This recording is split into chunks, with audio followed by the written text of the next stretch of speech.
says the state is blameless here, that the lawsuit is meritless because an arsonist is to blame. However, lawyers for the victims say, wait a minute, that failures and negligence on the part of the city and the state make them financially liable for the losses that you see.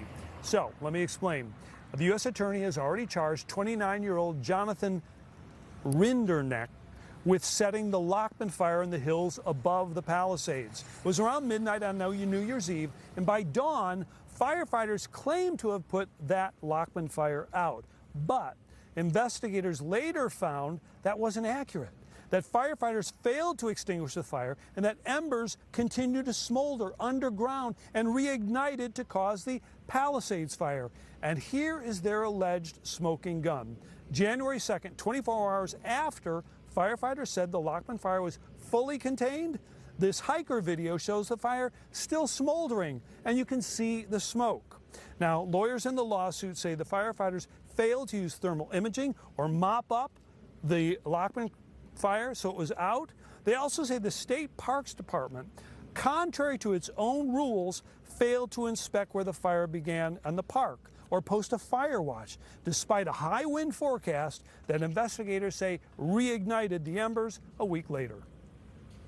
There's no evidence that a single state employee did their job, followed their own policy manual, inspected that area where the fire was, knew that these devastating winds were coming.